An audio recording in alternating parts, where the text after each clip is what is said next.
Hello, can everyone hear me fine? Or see me fine, for that matter? Yeah, well, I'm very happy to be kind of with you, or somehow with you.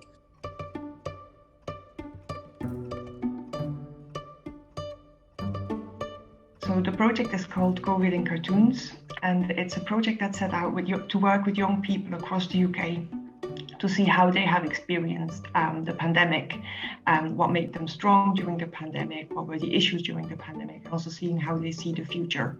We have used the tool of political cartoons. And has everyone got like paper and pens and stuff? Because you're all going to be doing some drawing. Does everyone have paper and pens? Yeah.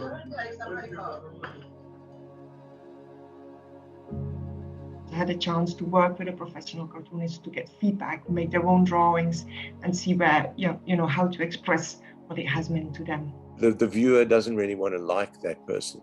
So I think just get that kind of expression and attitude of those two people and take that little arrow thing away, and you've got a great image. Yeah. Shout Out UK's role in the project was to create the programme, which we then deliver to young people in schools across England, which we recruited from our pool of schools. Yeah, come on, come to the front. Let's have a look. Showcase the drawing. It's called The Class Divide. It's a lot of little people, the working class around the world, and the rich just hog all the money. Okay, yeah. Cool, interesting. So very political. I found teaching this course really interactive and engaging. In the beginning, early stages of the course, I delivered it online as we were obviously at the height of the pandemic. This involves getting cartoonists from all over the world, obviously working with Cartooning for Peace. That meant students not only got to think about their own perspectives of the pandemic, but also interact with others from different countries and think about global perspectives and how things like the COVID vaccine has affected people globally. It's been really, really great listening to your take and also being able to visually watch as well. It's amazing to see how all of that kind of dark shading brings it out so much more. Starting from an idea, you see the process.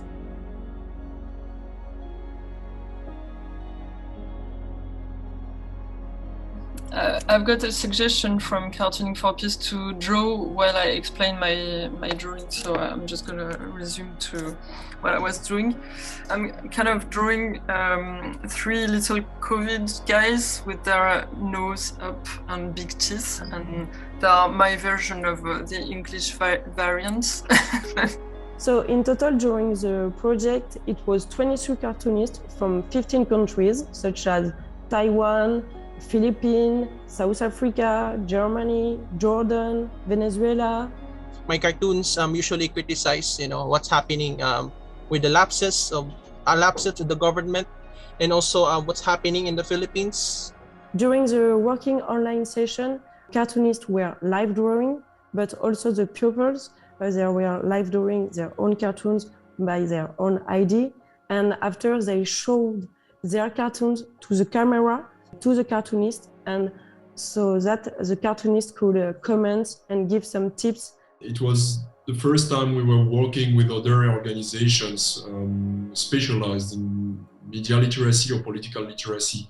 In most of the time we build up our pedagogical approach on our own, but this time it was very interesting to work with other organizations such as the University of Leicester and Shout Out UK, because they have a different approach, and it was very, very interesting to merge both. In the course, they go through all the kinds of things that you'd expect to learn about how to read a cartoon, and then also how to draw one and deliver one. And they were fortunate in being able to interact with professional cartoonists for one of the 4 sessions that they had. Nice to meet you. Can't see you, but you can see us. Teo is an award-winning cartoonist, illustrator, graphic designer, and teaches comic art cartoons. He is also the author of the historical documentary cartoons Our Roots. We tell a story by using speech balloons. What action is there matters a lot, okay? Look at this guy there saying, "Who let the dog out?" And have you ever drawn Boris Johnson? Yeah, I think once. Do you want to have a go? So they can show them how to draw. Okay. Put you on the spot.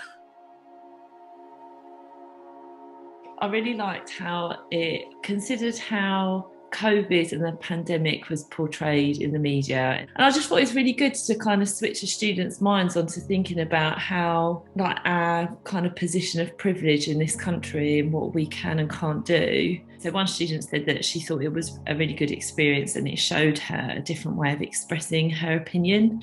So maybe not just using words, but using images and like the different iconography and tools that the cartoonists use. She felt as though perhaps a little bit reassured in that it wasn't just about producing really a beautiful or perfectly artistic image. It was more about what is the message that the person is trying to convey. You have stepped on a COVID virus without knowing. You can come across the virus without knowing. The news might change within 3 hours. So if there is breaking news, this one might be dumped and I would focus on something else. For instance, when someone famous dies and happens to die before the deadline, usually I will dump what I was doing and do something on that particular person or topic. So like on top, there's the like upper class who could take it as a chance for like self-care. Yeah. And down here it's like the people who are less privileged who are like fighting for it. But for her, she already has it. Beautiful drawing of each of those characters.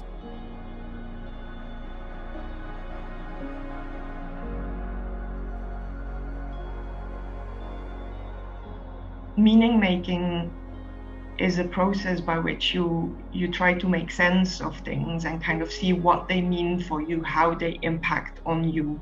Cartoons very often provide a critical point of view on what is going on in society, also take up the perspective maybe of less powerful people. And so that was a tool that really allowed them to discuss where does this leave us as a society, where does this leave us as a generation. I think the intervention was remarkable. I have loved looking at particularly the workbooks. So the young people all created workbooks as they went through the course, because what we've seen is at the start there's quite a lot of cynicism and sarcasm, as one might expect to see, but almost a kind of a beguiling, an invitation to really immerse themselves in the topics and the conversations and the issues that they were being invited to consider and their roles within those. So even though when those things were sometimes quite painful, about illness, about death, about guilt and shame, they were just able to engage with it in so much of a deeper way through this particular medium of political cartooning. Some of the activities really asked them to consider how have their freedoms been restricted, how has that impacted their well-being, what did they get up to in the pandemic, what was it like for them on an individual level, and how does that compare to maybe some other students' experiences. And I think it kind of could foster this feeling of we didn't go through it alone.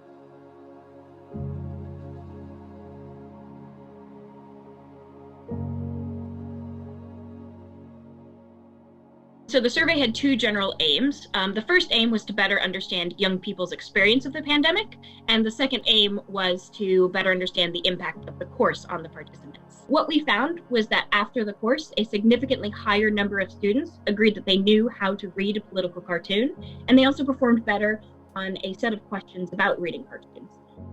Students also felt that the course helped them understand not only their own experience of the pandemic, but also others. Teachers were very positive about the course, and they reported that they were more likely to use political cartoons and foster critical discussion in future lessons. Even though many of the students shared that they had never really considered or read political cartoons, it was interesting that they did share that they had a familiarity with memes, and it seemed that they were able to apply this familiarity to understand the medium of political cartoons.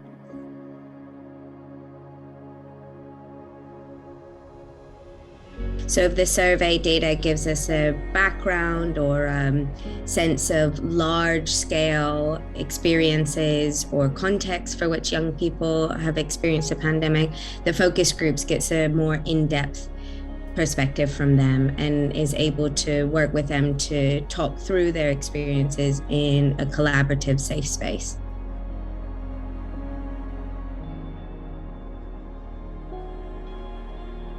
We have groups anywhere from 5 students to up to 18 in places from Hull and Bristol and Liverpool and places in between. And then what we're able to do with that data is create transcripts, quote them directly, and bring in their own voice to build up a narrative around how the COVID-19 pandemic and the things surrounding it have impacted young people.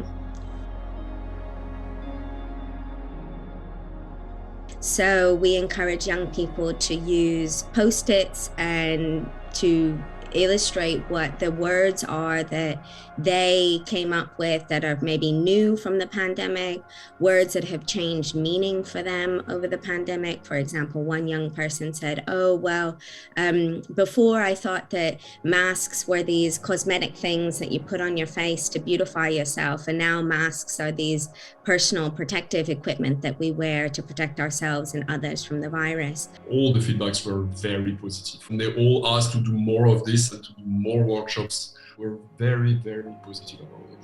I think the project had some really tremendous successes in kind of centering the young voices of the people who were involved in the project during a really challenging time. They've explored it as a new medium, they've seen its potential, and they understand that it's about the messaging more than about the artwork and about the artistic skills, and that's something that the cartoonist has also emphasized to them.